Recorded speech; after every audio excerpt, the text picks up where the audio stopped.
Puji Tuhan, saya akan memulai satu cerita, saudara. Ya. Pada satu kali seorang ahli filsafat, ya, seorang filsuf, ya, dia ingin menyeberangi danau besar, saudara, seperti danau Galilea seperti itu.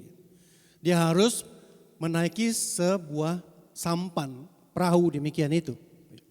Kemudian dia pada waktu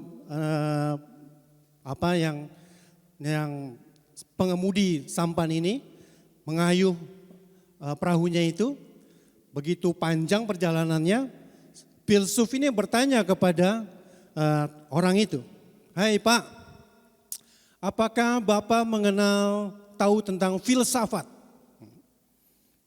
"Apa itu filsafat, Pak? Saya orang biasa, saya tidak mengenal itu."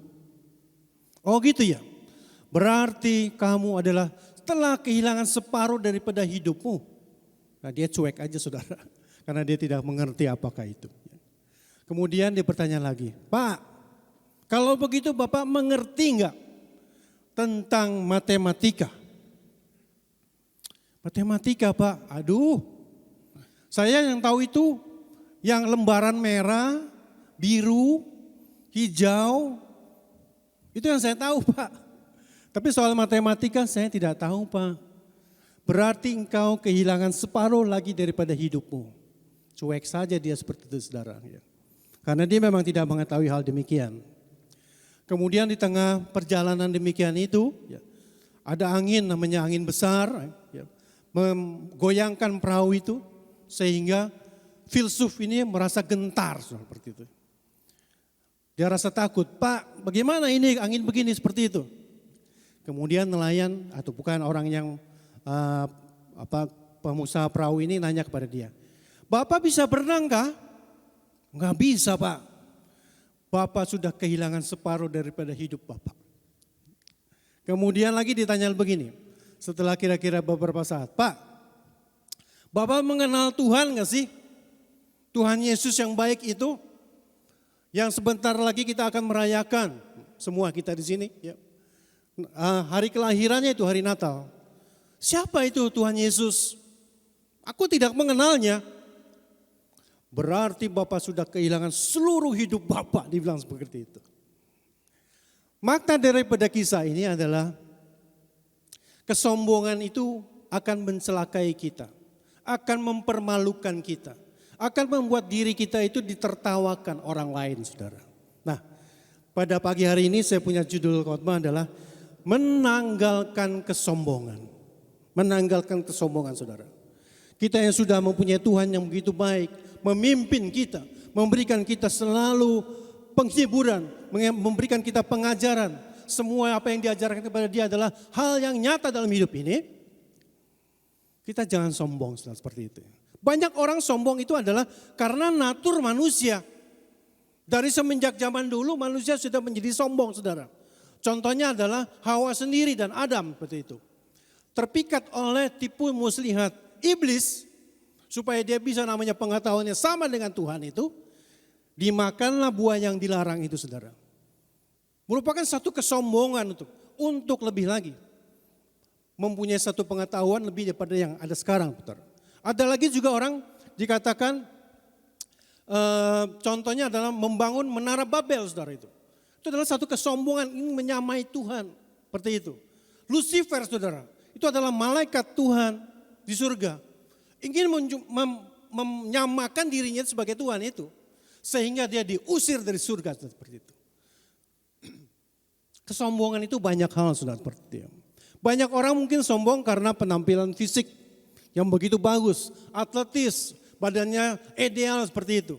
Ada juga punya mungkin kepintaran, kepandaian seperti itu. Kekayaan, saudara. Jabatan seperti itu. Semua itu mendatangkan bisa kesombongan pada hidup kita seperti itu.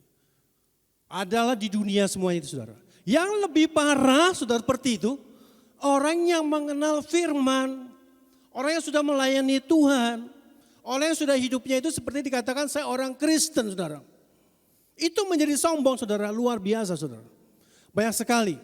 Kelihatannya memang biasa-biasa saja, tapi di belakang itu setiap perkataan, setiap orang sharing firman Tuhan, setiap di komsel mungkin orang salah mengatakan firman Tuhan, Dia selalu mengkritik, dia selalu memperjelas bahwa kamu salah, yang kamu katakan itu tidak baik, demikian itu. Satu kesombongan yang berselimutkan dengan kehidupan rohani yang demikian, saudara, seperti itu. Pagi hari ini kita tidak banyak terlalu panjang, saudara. Bagaimana menanggalkan kesombongan, saudara? Yang pertama adalah jangan menjadikan pengetahuan firman sebagai alat meninggikan diri, saudara. Seperti itu. Kita lihat firman Tuhan di dalam Lukas 18 ayat 9 sampai 14. Ini perumpamaan Yesus kepada dua orang, saudara. Dua orang yang datang ke bait Allah, saudara, seperti itu ya. Dan kepada beberapa orang yang menganggap dirinya benar dan memandang rendah semua orang, Yesus mengatakan perumpamaan ini. Ada dua orang pergi ke bait Allah untuk berdoa. Yang seorang adalah Farisi dan yang lain pemungut cukai. Orang Farisi itu berdiri dan berdoa dalam hatinya begini. Ya Allah, aku mengucap syukur kepadamu karena aku tidak sama seperti orang lain.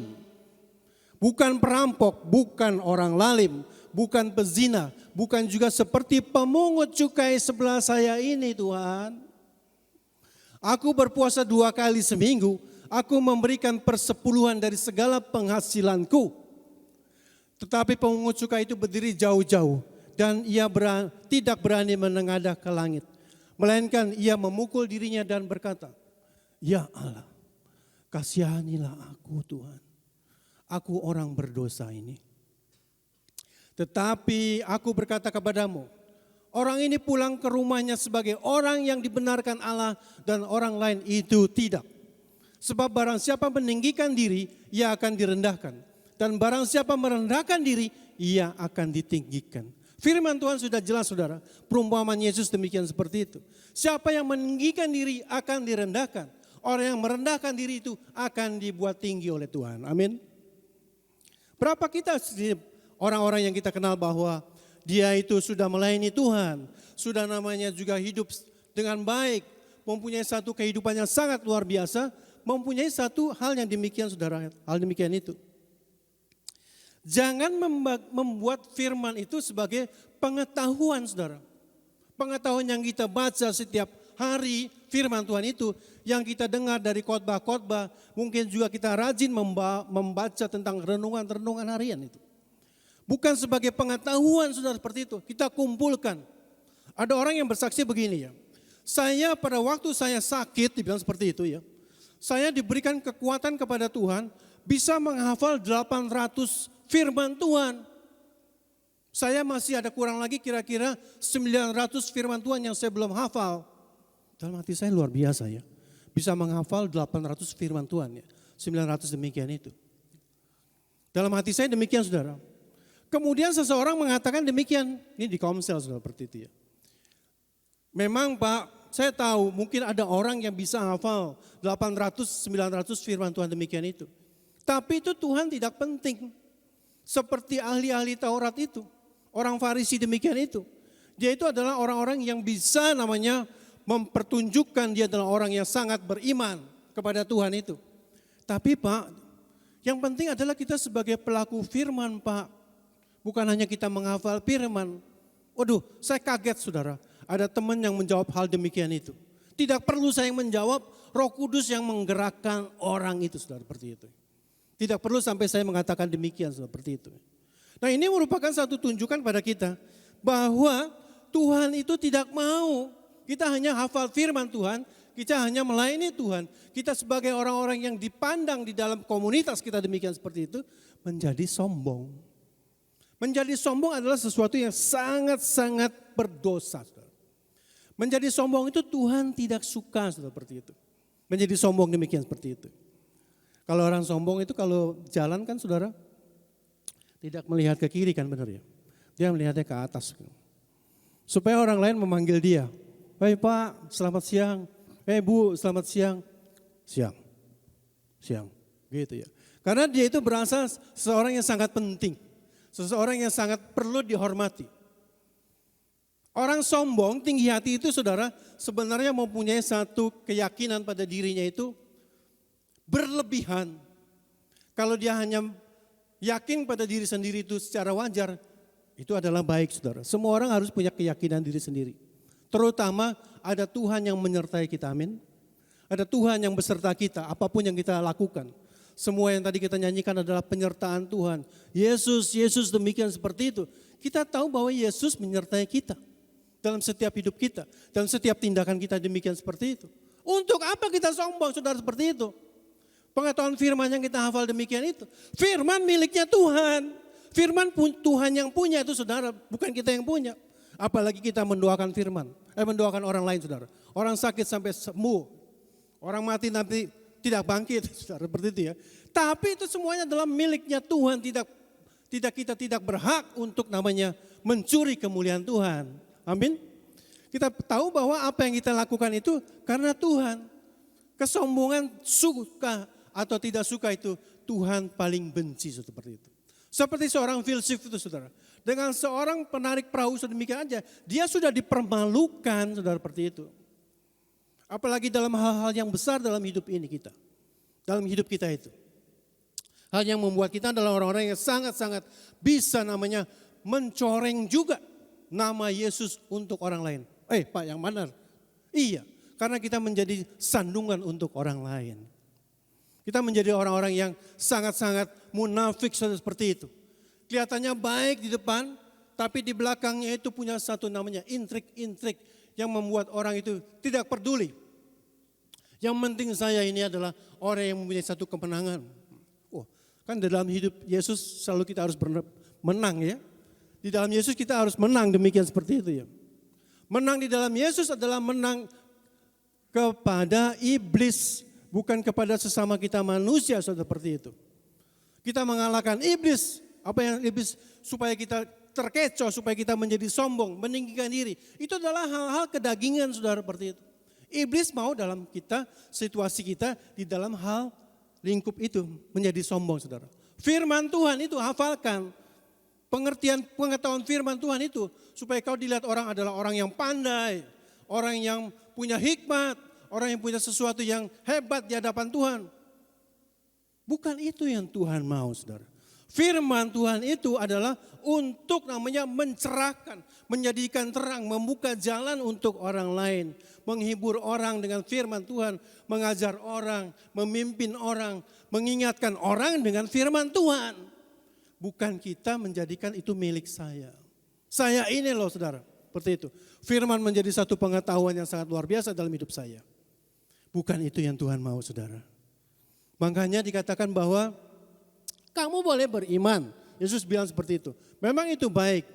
Firman itu mengatakan bahwa karena firman Tuhan itu menimbulkan iman kita. Iman timbul dari pendengaran, pendengaran akan firman Kristus. Amin. Itu adalah demikian saudara. Tapi itu iman kita yang kepada Kristus itu yang telah kita persembahkan kepada Tuhan bukan milik kita, apalagi pengetahuan kita sebagai hamba-hamba Tuhan saudara. Sebagai manusia. Sebentar kita akan nanti memperingati Natal. Yesus datang ke dalam dunia ini saudara seperti itu ya. Kesombongan itu yang dilakukan oleh orang-orang Farisi, orang-orang ahli Taurat adalah satu yang selalu dicela oleh Yesus. Sama dikatakan bahwa, hai engkau ular beludak. Seperti itu. Yesus mengatakan demikian saudara. Kita lihat di dalam Amsal 6 ayat 16 sampai 19 saudara. Bahwa ada 6 atau 7 perkara yang dibenci Tuhan saudara seperti itu. Apa itu saudara? Kita lihat ya. Amsal 6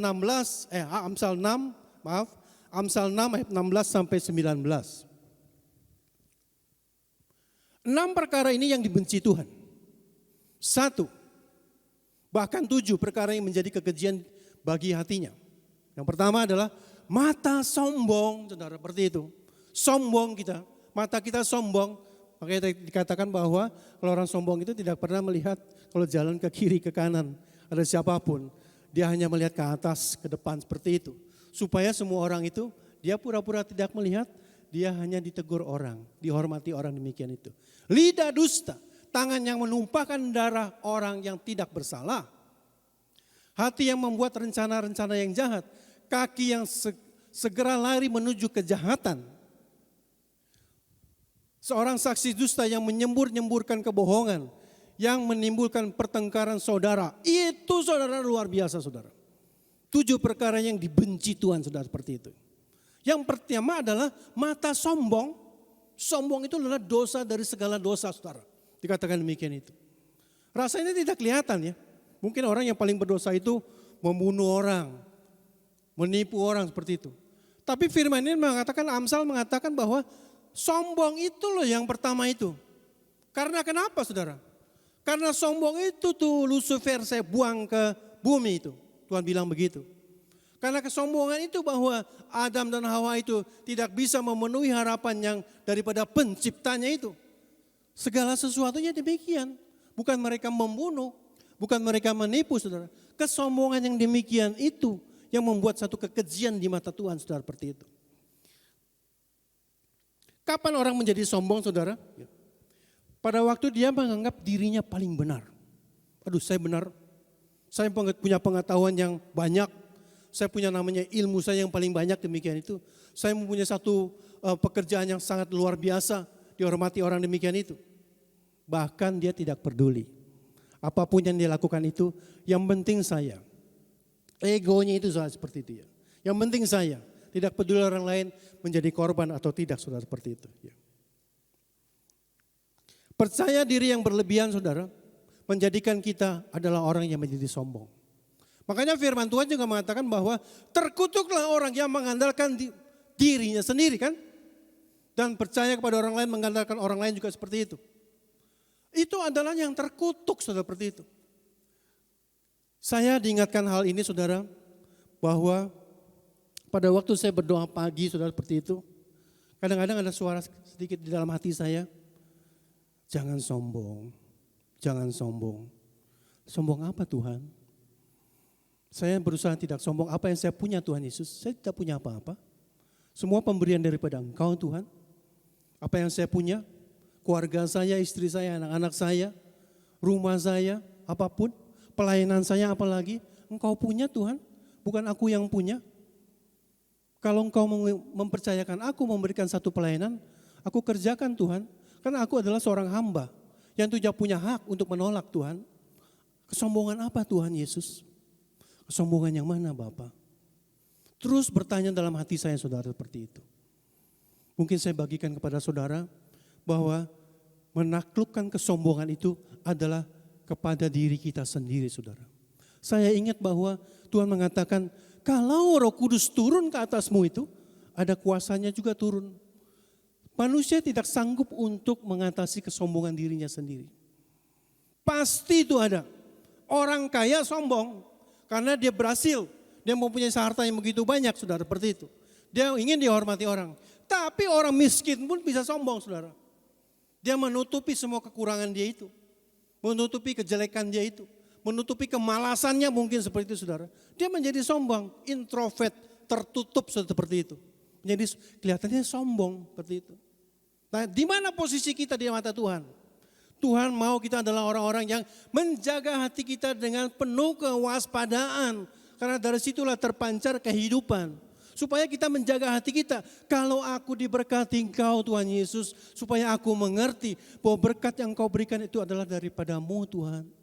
Aku hanya titipan semuanya itu yang aku punya ini. Biar ini juga aku menjadi punya hikmat memberkati orang lain, Tuhan Yesus. Berikan aku kuasa, Tuhan. Supaya aku tidak menjadi sombong, demikian seperti itu. Demikian juga pada waktu kita mungkin dalam keadaan susah, dalam keadaan lembah kekelaman, menghadapi tembok yang besar dalam hidup kita, demikian itu. Kita juga bisa menjadi sombong, kita tertutup, kita tidak mau cerita kepada orang lain, kita rasa-rasanya tidak punya satu masalah, menutupi semua masalah kita, demikian sudah seperti itu. Tuhan tidak mau, saudara, kita melakukan demikian itu. Kita adalah orang-orang yang terbuka di hadapan Allah. Hati kita dijaga demikian itu. Terpancar daripada setiap perkataan kita, dalam setiap wajah kita, dalam setiap senyum kita, dalam setiap perbuatan kita itu, kita tahu bahwa Allah bersama kita. Tuhan beserta kita. Yesus yang kita akan peringati hari kelahirannya, saudara, dia sudah datang ke dalam bumi. Dan dia sudah kembali kepada surga. Yang dia tinggalkan adalah semua firman-Nya kepada kita semua, saudara. Yang ketiga adalah bagaimana kita tidak menanggalkan kesombongan, saudara. Belajar dari Yesus, saudara. Gak usah lihat orang lain, saudara. Yesus kita lihat saudara, kita lihat firman Tuhan di dalam Filipi 2 ayat 5 sampai 9. Filipi 2 ayat 5 sampai 9. Kita lihat bahwa Yesus sendiri yang datang dalam dunia ini. Dia itu menanggalkan semua kealahannya. Dia menanggalkan semua hak-hak istimewa dia itu. Dia menanggalkan semua kuasa yang dia punya itu. Hendaklah kamu dalam hidupmu bersama menaruh pikiran dan perasaan yang terdapat juga di dalam Kristus Yesus. Yang walaupun dalam rupa Allah tidak menganggap kesetaraannya dengan Allah sebagai milik yang harus dipertahankan.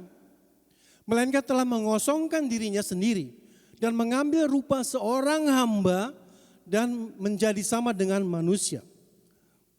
Dan dalam keadaan sebagai manusia, ia telah merendahkan dirinya dan taat sampai mati, bahkan sampai mati di kayu salib.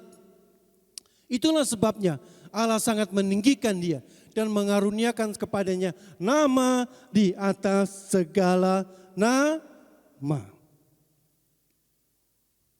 Yesus yang Tuhan saudara, turun dari surga itu, menanggalkan hak-hak istimewanya itu. Untuk apa dia melakukan itu? Dia membuktikan kepada kita ini, janganlah dunia itu kamu terikat, terpikat demikian seperti itu. Aku ini loh yang menciptakan semuanya ini, dunia ini. Jangan terpikat, aku memberi contoh itu. Dikatakan Yesus, aku mau ikut aku mau ikut kamu, Yesus. Yesus bilang, kamu mau ikut aku, boleh. Tapi aku, anak manusia tidak ada rumah. Tidak ada tempat untuk menempatkan kepalaku saja, aku tidak punya ini. Makanya setiap orang yang mengikut aku itu, beranilah kau memikul salibmu, menyangkal dirimu, demikian itu. Itu pengikut Kristus, saudara. Apakah kita sekarang dalam dunia ini tidak boleh mencari kekayaan? Bukan itu yang Tuhan bilang. Boleh-boleh saja engkau mencari kekayaan demikian itu. Asal engkau tahu bahwa kekayaan itu adalah milik daripada Tuhan. Tuhan yang memberikan semuanya itu. Hak juga orang-orang janda miskin, anak-anak panti asuhan semuanya itu mempunyai hak akan kekayaan kita yang demikian itu. Amin saudara. Ini bulan yang baik. Saat-saat yang begitu indah. Kita melakukan diakonia. Kita melakukan namanya misi. Mempersembahkan sesuatu saudara seperti itu. Kepada orang-orang yang tidak mempunyai harta seperti itu. Hal yang paling penting untuk kita menyadari, siapakah saya Tuhan? Siapakah engkau Tuhan Yesus? Kalau kita mengerti dua hal itu saudara, makanya kita mengerti itu. Mengasihi Tuhan dan mengasihi sesama kita. Itu. Untuk apa kita sombong? Tidak ada yang perlu disombongkan. Yesus datang dalam dunia ini, dia mengatakan bahwa dia tidak menuntut hak kealahannya, apa yang dia punya seperti itu, apalagi saya. Boleh saya menjadi orang yang diberkati Tuhan sangat luar biasa. Saya pun akan memberkati pekerjaan Tuhan. Saya akan memberkati orang-orang yang di dalam Tuhan. Saya akan memberkati dunia ini. Saya akan menjadi garam dan terang dalam dunia ini. Cerita tentang seorang filsuf itu saudara, bahwa dia kesombongannya itu tidak membuat dia itu menjadi orang yang dihormati. Menjadi satu kebodohan bakal dirinya sendiri saudara seperti itu. Janganlah kita menjadi orang-orang yang bodoh karena kesombongan kita. Kita harus memberikan semua. Karena Tuhan menciptakan manusia segambar dan serupa dengan dia, amin. Semua adalah manusia sama di mata Tuhan seperti itu. Untuk apa kita lebih mengatakan saya lebih hebat daripada orang lain? Itu yang Tuhan tidak mau saudara. Itu ya. Kalau kita mempersembahkan sesuatu kepada Tuhan, berikan juga kepada orang lain, berikan juga kepada orang sekitarmu, berikan juga kepada gerejamu, berikan juga kepada pelayananmu. Katakan itu semua. Tuhan memberikan kita semuanya itu. Menanggalkan kesombongan itu adalah kunci untuk kita tetap seperti Paulus itu mengatakan bahwa mempertahankan imannya sampai akhir sudah seperti itu. Jadi kita kalau mempertahankan iman kita sampai akhir, paling penting adalah jangan sombong. Karena sombong itu adalah salah satu kekejian di mata Tuhan yang paling besar, saudara, seperti itu. Jangan sampai kita di situ, saudara. Ya. Puji Tuhan, sebentar kita akan menerima tubuh dan darah Kristus pada siang hari ini. Kita mempersiapkan hidup kita, mempersiapkan hati kita, mempersiapkan roh kita. Supaya kalau kita masih mengalami hal demikian itu, mengalami satu kesombongan karena mungkin bukan karena harta, mungkin karena kekerasan hati kita, kedegilan hati kita, pikiran kita demikian itu. Kita mengandalkan semuanya seperti itu, kita tanggalkan semua di hadapan Tuhan. Sebentar kita akan menerima tubuh yang kudus, darah yang kudus, supaya kita menjadi orang-orang yang diperbaharui. Setelah kita melakukan semuanya itu, kita berdoa kepada Tuhan. Masing-masing daripada kita berdoa kepada Tuhan, supaya Tuhan pimpin kita, jauhkan kita daripada semua hal-hal kekejian yang demikian itu. Saya undang